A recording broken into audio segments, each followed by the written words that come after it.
ओम शांति। मीठे प्यारे प्राण प्यारे बाप दादा और आदरणीय दादी जी और मेरे सम्मुख बैठे हुए सभी भाई बहनें, आज मेरा विषय है नम्रता। जैसे कि आप सबको पता ही है कि सभी दिव्य गुण हमारे जीवन में बहुत महत्वपूर्ण भूमिका निभाते हैं और क्योंकि इन सभी दिव्य गुणों के द्वारा हम परमात्मा के और समीप आ जाते हैं। आत्मा की उन्नति के लिए भी ये दिव्य गुण बहुत जरूरी हैं। और दूसरी ओर अगर हम देखें कि आसुरी गुण हमारे जीवन में क्या प्रभाव डालते हैं, परमात्मा से भी हमें विमुख कर देते हैं, दूर कर देते हैं और गिरावट की ओर ले जाते हैं। मनुष्य को कल्पाने वाले ये अवगुण ही हैं और दूसरों को दुख देने वाले ये अवगुण हैं। तो ये अवगुण, सबसे बड़ा अवगुण है अहंकार और देह अभिमान। इस अहंकार और देह अभिमान के कारण आज मनुष्य की ऐसी हालत हो गई है। और दूसरी तरफ देखें तो नम्रता एक ऐसा गुण है जो हमें परमात्मा के और समीप ले जाता है और ये ईश्वरीय पढ़ाई पढ़ने में हमें अधिक से अधिक आगे बढ़ाने में सहायता करता है। अब नम्रता क्या है? नम्रता का अर्थ यह नहीं है कि हम दबे रहें या दूसरों पर निर्भर रहें या हम खुद को कमजोर समझें या हम निष्क्रिय रहें। नम्रता का सही अर्थ यह है कि अहंकार और देह अभिमान का अभाव।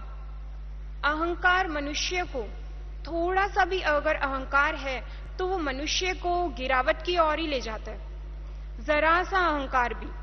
इसीलिए आइंस्टाइन ने भी कहा है कि अभिमान दानव को भी देवता बना देता है और नम्रता एक मनुष्य को भी देवता बना देती है। तो नम्रता का सही अर्थ यही है कि हमारे सामने जो भी परिस्थितियां आती हैं, हमारे सामने जो भी घटनाएं होती हैं, हम उन्हें अपना लें। बीती हुई बातों को छोड़कर जो सामने हो रहा है उसे देखें। नम्रता अभिमान को खत्म करती है। और सबसे बड़ी बात, अभिमान का कारण क्या है? अभिमान का मूल कारण है देह अभिमान। अभिमान का मूल कारण है अहंकार। और जब अहंकार हमारे अंदर आ जाता है तो सारी बुराइयां वो साथ में लेकर आ जाता है।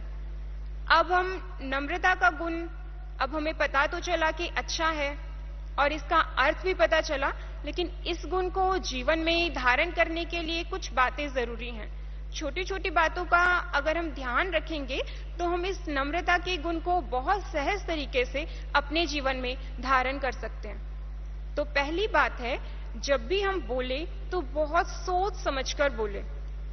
और दूसरी बात है कि अगर हमसे कभी भी कोई गलती हो जाती है तो अपनी गलती को सहज तरीके से स्वीकार करें और माफी मांग लें। माफ करना भी नम्रता है। और अपने हर कार्य को तत्परता से करना। अगर हमारे सामने कोई छोटा व्यक्ति भी है, अयोग्य व्यक्ति भी है, उसे सहयोग देकर आगे बढ़ाना नम्रता है। और जैसा हम व्यवहार दूसरों से चाहते हैं वैसा व्यवहार हम दूसरों से भी करें। तो इन सब बातों का अगर हम ध्यान रखेंगे तो ये नम्रता का गुण सहज तरीके से हमारे जीवन में धारण हो जाएगा। और झुकना ही, अगर हम दूसरों को अपने सम्मुख झुकाना चाहते हैं तो अगर हम दूसरों को झुकाना चाहते हैं तो हमें खुद झुकना पड़ेगा। जैसे आपने कभी देखा होगा कि कभी भी कोई आपसे जब छोटा होता है आयु में और आकर वो आपके पैर छूना चाहता है, और तो आप क्या करते हैं? पैर छूने से पहले आप उसे उठा लेते हैं, अपने दोनों हाथों से आप उठा लेते हैं उसको। जब पहले वो आपके सामने आकर झुका, उसके बाद ही तो आपने उसे उठाया। अगर वो आपके सामने झुकता नहीं तो आप भी तो नहीं झुकते उसके सामने। तो अभिमान वाला व्यक्ति अगर झुके भी, रिगार्ड देने के लिए अगर वो किसी के पैर छूता भी है, झुकता भी है, लेकिन उसके मन में तो वो रिगार्ड नहीं होता। नम्रता जिसके अंदर होगी वो दिल से दूसरों को रिगार्ड देगा। अब इस गुण को धारण करने से हमें फायदे क्या होंगे? क्योंकि प्राप्ति के बिना हम कोई भी कार्य नहीं करते हैं। पहले पूछते हैं इससे फायदा क्या होने वाला है। तो नम्रता को धारण करने से हमारे जीवन में क्या प्राप्तियां होती है? सबसे पहली प्राप्ति है कि हमारा जीवन मधुर बन जाता है।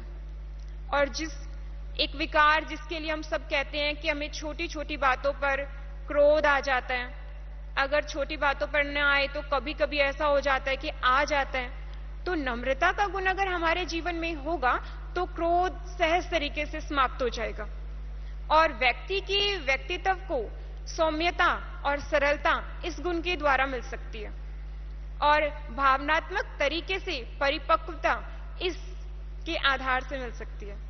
तो हम सब इन बातों को ध्यान में रखेंगे तो सहज तरीके से ये गुण हमारे जीवन में आ जाएगा। ओम शांति। मेरा शरीर का नाम है सोनिया और मैं दिल्ली जोन से हूँ। मुझे ज्ञान में 3 वर्ष हुए हैं। ओम शांति।